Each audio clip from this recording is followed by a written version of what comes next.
Chegando aqui no predicate, que está aqui, nós temos que esse método vai ser invocado quando o status de um item modificar, for mudado. E aí vai vir a chave, né, o identificador único do item, e o próximo status dele, true se é selecionado, false se é não selecionado. No nosso caso, quando for false, nós temos que nos certificar de que não é um item, né, já selecionado que está perdendo a seleção para ele mesmo. Ou seja, não vai ficar item nenhum selecionado no menu gaveta. Isso não pode na nossa regra de negócio. Então verifica aqui. Se for uma seleção, se o next for true, a gente nem entra nesse condicional e já retorna true, permitindo, né, o retorno aqui de se o item vai poder ser selecionado ou não. Quando a gente retorna true, quer dizer que sim, ele vai poder ser selecionado, certo? Quando retorna false, quer dizer que não, ele não vai poder ser selecionado ou não vai poder perder a seleção. No nosso caso, ele não pode perder a seleção, ok? Então deu true, retorna true sem problema. No caso do false, a gente entra no condicional. Nosso primeiro passo aqui é pegar o ID do último item da primeira lista de itens. Então é o ID desse cara aqui, ó, política de privacidade. Depois é pegar o ID do primeiro item da segunda lista de itens, que é esse daqui, ó, meus pedidos. Então temos esses IDs aqui. Depois a gente vai acessar a quantidade, né, de itens selecionados do nosso nave menu itens. A quantidade de itens selecionados nessa primeira lista aqui. Só pode ter um. E depois a quantidade de itens selecionados nessa segunda lista. Se tiver algum item selecionado aqui, então não tem nenhum aqui. Se tiver algum aqui, então não tem nenhum nessa daqui. Ok? Beleza. Então vamos com essas quantidades aqui. E agora a gente vem para o condicional. Quando a chave, né, o identificador único, que é um long, for menor ou igual ao nosso last item ID, que é o ID do último item da primeira lista, quer dizer que essa chave está dentro da primeira lista. Entendeu? Então, esse item que está perdendo seleção, ele está dentro da primeira lista, certo?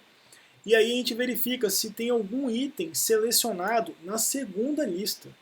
Se não tiver nenhum item selecionado na segunda lista, quer dizer que esse item da primeira lista que está perdendo seleção, ele está perdendo seleção porque o usuário clicou nele de novo. Então a gente não pode deixar isso acontecer, a gente vai e retorna false, certo? E aí, para o segundo caso, né, é quando a chave, né, o long, que é a chave única do item, é maior ou igual ao ID do primeiro item da segunda lista. Então quer dizer que esse item está na segunda lista. E aí, junto a isso, não tem nenhum item, no caso, selecionado na primeira lista. Quer dizer que, novamente, o usuário agora está nesse ponto aqui, em algum desses itens, tentando tirar a seleção do item já selecionado, clicando nele de novo. Então a gente retorna false que isso não é possível. Qualquer outro caso é possível, é para deixar perder a seleção, é para deixar entrar a seleção, e aí a gente retorna true. Beleza? Então essa é a primeira parte da sincronia, né? Permitir que o item que está selecionado só perca a seleção se for para outro item, para ele mesmo não, para o toque de novo nele mesmo não. E a gente já está trabalhando as duas listas aqui, certo? A outra parte da sincronia é permitir o touch, né, o clique, não tem ainda a permissão disso.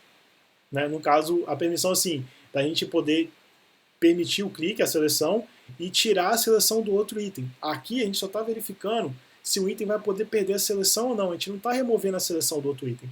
Então, em caso onde um item da primeira lista está perdendo seleção para um item da segunda lista, a gente tem que ter o código agora que vai tirar a seleção do item da primeira lista, porque são dois selection trackers distintos com duas listas distintas. Ainda falta o algoritmo de tirar a seleção da primeira lista ou da segunda lista quando elas perdem, né, a seleção para a lista oposta.